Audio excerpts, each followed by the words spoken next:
जय हिंद। इस क्लास में हम लोग 10th क्लास का हिस्ट्री का फर्स्ट चैप्टर का ऑब्जेक्टिव क्वेश्चन करेंगे, जिसमें हमारा फर्स्ट क्वेश्चन है इटली तथा जर्मनी वर्तमान में किस महादेश के अंतर्गत आते हैं? उत्तरी अमेरिका, दक्षिण अमेरिका, यूरोप, पश्चिमी एशिया। तो इटली और जर्मनी दोनों यूरोप के अंतर्गत आते हैं। अगला क्वेश्चन है फ्रांस में किस शासन वंश की पुनः स्थापना वियना कांग्रेस के द्वारा की गई थी?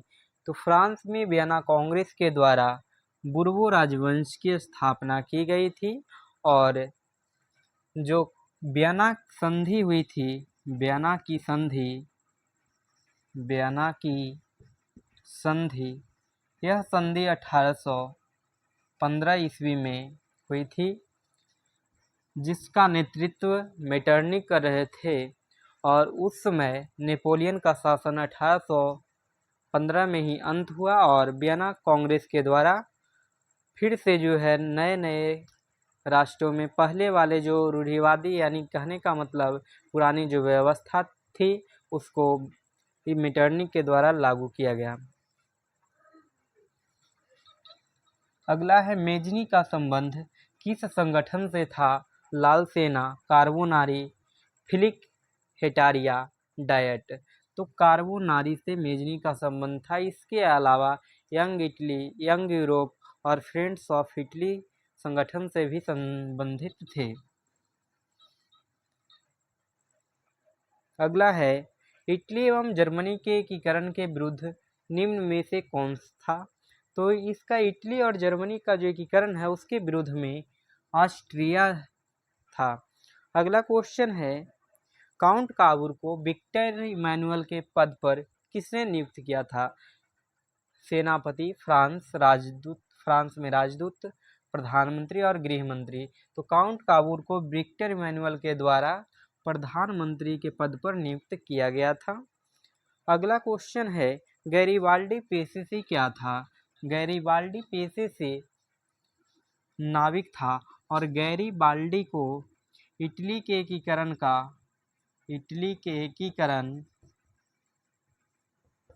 का तलवार कहा जाता है। वहीं काउंट काबूर को कूटनीतिज्ञ के नाम से जाना जाता है। अगला क्वेश्चन है जर्मनी राइन राज्य का निर्माण किसने किया था? लुई 18वां, नेपोलियन बोनापार्ट, नेपोलियन द्वितीय और बिस्मार्क। तो इसका निर्माण नेपोलियन बोनापार्ट द्वारा किया गया था। अगला क्वेश्चन है जोल्वेराइन कैसी संस्था थी? जोल्वेराइन कैसी संस्था थी? क्रांतिकारियों की, व्यापारियों की, विद्वानों की, पादरी एवं सामंतों की। तो जोल्वेराइन जो संस्था थी वह व्यापारियों की थी। अगला क्वेश्चन है रक्त एवं लौह की नीति का अवलंबन किसने किया? तो रक्त एवं लौह की नीति का अवलंबन बिस्मार्क के द्वारा किया गया था। फ्रैंकफर्ट की संधि कब हुई? फ्रैंकफर्ट की संधि कब हुई? 1864, 66, 1870, 1871। तो फ्रैंकफर्ट की संधि 1871 ईस्वी में हुई थी। नेपल्स की क्रांति कब हुई थी? नेपल्स की क्रांति 1820, 1821, 1822 और 1833। तो नेपल्स की जो क्रांति है वह 1821 ईस्वी में हुई थी। चार्टिस्ट आंदोलन कहाँ हुआ था? चार्टिस्ट आंदोलन फ्रांस, ऑस्ट्रिया, हंगरी और इंग्लैंड। तो चार्टिस्ट आंदोलन इंग्लैंड में हुई थी। यूनान को एक स्वतंत्र राष्ट्र घोषित किया गया था। यूनान को एक स्वतंत्र राष्ट्र घोषित किया गया था। ये कब किया गया था? 1835, 1832, 1842 और 1830। तो यूनान को स्वतंत्र राष्ट्र 1832 ईस्वी में किया गया था। अगला क्वेश्चन है कार्बोनारी संगठन किस वर्ष हुआ था? कार्बोनारी संगठन किस वर्ष हुआ था? यानी कि कहने का मतलब कार्बोनारी जो संगठन थी उसका गठन किस वर्ष हुआ? तो ये 1810 ईस्वी में हुई थी। एड्रियानोपोल की संधि कब हुई? एड्रियानोपोल की संधि कब हुई? 1828, 1829, 1830 और 1931। तो ये 1829 ईस्वी में हुई थी एड्रियानोपोल की संधि, 1829 ईस्वी में। अगला है एड्रियानोपोल की संधि किन दो देशों के बीच हुई थी? तुर्की और रूस, यूनान पोलैंड, तुर्की हंगरी और हंगरी पोलैंड। तो ये किसके बीच हुई थी? एड्रियानोपोल की संधि किसके बीच हुआ था? तो यूनान और पोलैंड के बीच हुई थी। अगला क्वेश्चन है सेडान का युद्ध किसके बीच हुआ था? सेडान का युद्ध किसके बीच हुआ था? तो सेडान का युद्ध 1970 में हुई थी और 1970 में हुई थी। और ये किसके बीच हुई थी? सेडान का युद्ध प्रसा और ब्रिटेन, ब्रिटेन और फ्रांस, फ्रांस और प्रसा, प्रसा और रूस। तो फ्रांस और प्रसा के बीच हुई थी। अगला क्वेश्चन है, इसमें इसका डेट 1870 था, ना कि 1970। 1870 में हुई थी। अगला क्वेश्चन है,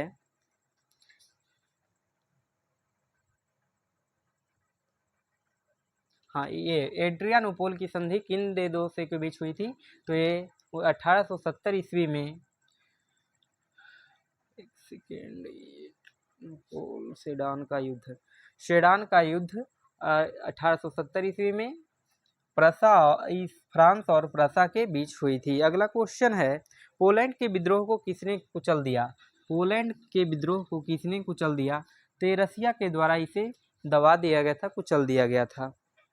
अगला है, सन 1870 में फ्रांस और प्रसा के बीच युद्ध कहाँ हुआ था?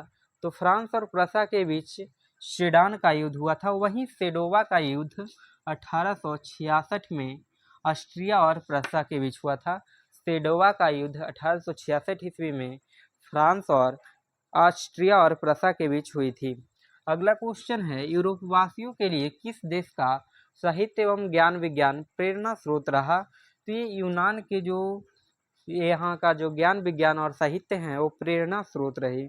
अगला है युवा इटली, इसका कहने का मतलब यंग इटली भी कह सकते हैं, इसी को हिंदी में लिख दिया है यंग इटली संस्था का विकास किया मेजनी, काउंट काबूर, गैरीबाल्डी और बिस्मार्क। तो मेजनी के द्वारा ये विकास किया गया था, इसका गठन किया गया था। बिस्मार्क निम्न में से क्या है? कवि, नाटककार, संगीतज्ञ और कूटनीतिज्ञ। तो बिस्मार्क कूटनीतिज्ञ थे। सार्डिनिया पिडमोंट का शासक कौन था? नेपोलियन तृतीय, काउंट काबूर, विक्टर इमैनुअल और विलियम प्रथम।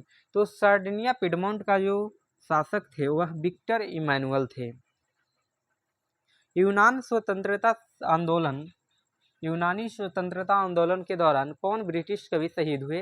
तो ये लॉर्ड बारियन जो है शहीद हुए थे। अगला क्वेश्चन है, जॉलवेराइन की स्थापना किस राज्य के द्वारा की गई? जॉलवेराइन की स्थापना किस राज्य के द्वारा किया गया? प्रसास्ट्रिया, सार्डिनिया और इसमें फ्रांस। तो ये प्रसा के द्वारा जो है किया गया था। जॉलवेराइन की स्थापना प्रसा के द्वारा की गई थी। अगला है, हंगरी की भाषा क्या थी? तो हंगरी की जो आधी से ज़्यादा आबादी थी वह मैंग्यार भाषा बोलती थी। यूनान के स्वतंत्रता संग्राम में किसकी पराजय हुई? रूस की, तुर्की की, यूनान की और फ्रांस की। तो यूनान का जो स्वतंत्रता संग्राम था उसमें तुर्की की पराजय हुई थी और तुर्की को यूरोप का मरीज कहा जाता है। तुर्की को यूरोप का मरीज कहा जाता है। वहीं यूरोपीय सभ्यता का, यूनान को यूरोपीय सभ्यता का पालना, यूरोपीय सभ्यता का पालना कहा जाता है। तुर्की को यूरोप का मरीज और वहीं यूनान को यूरोपीय सभ्यता का पालना कहा जाता है। अगला है, मारियान किस देश के राष्ट्रवाद का प्रतीक था? फ्रांस, रूस, इटली और जर्मनी। तो जो ये मारियान जो था फ्रांस का राष्ट्रवाद का प्रतीक था। अगला है, यूरोपीय सभ्यता का पालना किसे कहा जाता है? तो अभी क्वेश्चन देखिए, ये यूनान को कहा जाता है। यूरोपीय सभ्यता का पालना यूनान को कहा जाता है। एक्ट ऑफ यूनियन किस वर्ष पारित हुई? एक्ट ऑफ यूनियन किस वर्ष पारित हुई? ऑप्शन है 1688, 1707, 1788 और 1807। ये 1688 ईस्वी में पारित हुई थी एक्ट ऑफ यूनियन। अगला है 1789 की फ्रांसीसी क्रांति के समय वहाँ किस राजवंश का शासन था? तो 1789 ईस्वी में बुर्बो राजवंश का शासक था और उस समय शासन किसका था? तो लुई 16वां का शासन था। लुई 16वां।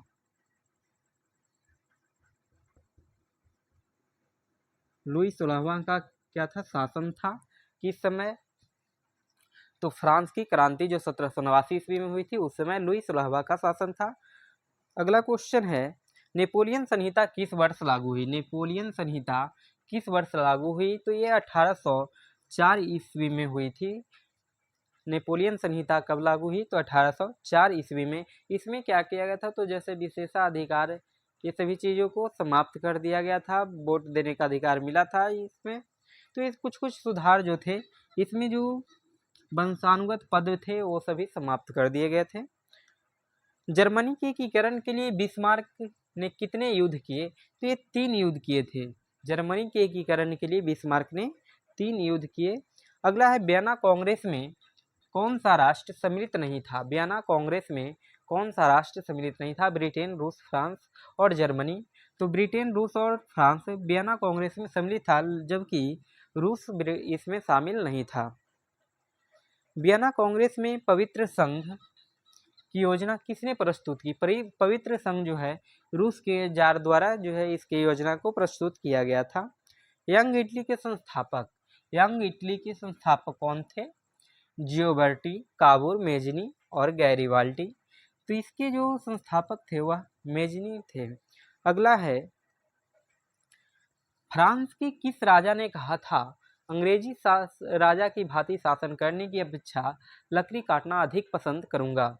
तो ये कहा गया था चार्ल्स 10 के द्वारा कहा गया था, जो कि लुई 18वां के मृत्यु के बाद शासक बने थे। अगला क्वेश्चन है प्रसा का शासक कौन था? प्रसा का शासक कौन था? नेपोलियन बोनापार्ट, नेपोलियन तृतीय, विक्टर इमैनुअल और विलियम प्रथम। तो इसका प्रसा का शासक कौन था? तो विलियम प्रथम। अगला है यूरोप का मरीज किसे कहा जाता है? यूरोप का मरीज किसे कहा जाता है? तो ये तुर्की को कहा जाता है। यूरोप का मरीज तुर्की को, वहीं यूरोपीय सभ्यता का पालना यूनान को कहा जाता है। नेपोलियन ने जर्मनी में किस संघ की स्थापना की? ट्रांसपेडेंस संघ, सिसेल्फाइन संघ, राइन संघ और इनमें से किसी का नहीं। तो ये राइन संघ की स्थापना किया गया था किसके द्वारा? नेपोलियन के द्वारा। किस संधि द्वारा स्वतंत्र यूनान राष्ट्र की स्थापना हुई? वियना की संधि, कुस्तुनिया की संधि, प्राग की संधि और एड्रियानोपोल की संधि। कहा है कि किस संधि के द्वारा यूनान राष्ट्र की स्थापना हुई? वियना, कुस्तुनिया, एड्रियानोपोल और इसमें से किसके द्वारा जो है स्वतंत्र यूनान राष्ट्र की स्थापना की? तो इस क्वेश्चन को थोड़ा सा चेक कर लेंगे। ऐसे एड्रियानोपोल की संधि द्वारा देख लेना है, लेकिन इसमें थोड़ा सा डाउट है तो इसे चेक कर लेंगे।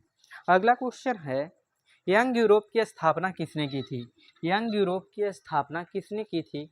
यंग यूरोप, यंग इटली और फ्रेंड्स ऑफ इटली, ये सभी की स्थापना मेजनी के द्वारा किया गया था। तो यानी कि ऑप्शन नंबर बी हमारा करेक्ट है। नव गुएल्फ आंदोलन कहाँ हुआ था? नव गुएल्फ आंदोलन कहाँ हुआ था? Italy, Germany, France, Britain. तो ये नव गुएल्फ आंदोलन इटली में हुई थी। मीटरनिक कौन था? मीटरनिक ऑस्ट्रिया का चांसलर, प्रसा का चांसलर, फ्रांस का सम्राट और रूस का जार।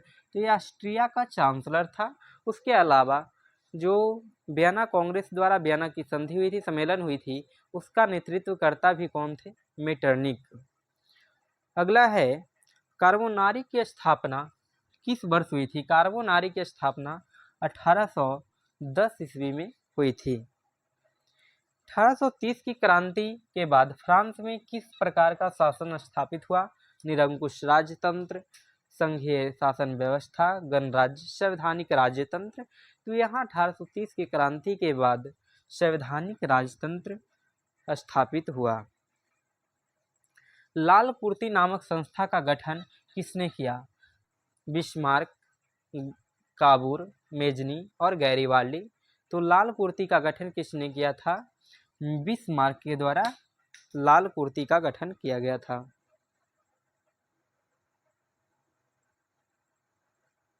अगला है, राष्ट्रवाद की अवधारणा का जन्म किस घटना से माना जाता है? राष्ट्रवाद की अवधारणा का जन्म किस घटना से माना जाता है? पुनर्जागरण, धर्म सुधार आंदोलन, गौरवपूर्ण क्रांति और फ्रांस की क्रांति। तो इसे पुनर्जागरण से माना जाता है। राष्ट्रवाद की जो अवधारणा का जन्म होता है वो पुनर्जागरण से माना जाता है। अगला है, रक्त एवं लौह की नीति का अवलंबन अपनाई किसने? रक्त एवं लौह की नीति का अवलंबन किसने किया? बिस्मार्क ने किया था। तो इस प्रकार से हमारा फर्स्ट चैप्टर से रिलेटेड 50 क्वेश्चन कंप्लीट हुआ। इस वीडियो में आपको जो है अगर अच्छा लगा और अगले वीडियो लाना है तो उसके लिए जो है कमेंट करके बताएं, और वीडियो अच्छा लगा है तो दोस्तों के पास शेयर करें, और चैनल पर नए हैं तो सब्सक्राइब कर लें। आज के लिए इतना ही। जय हिंद।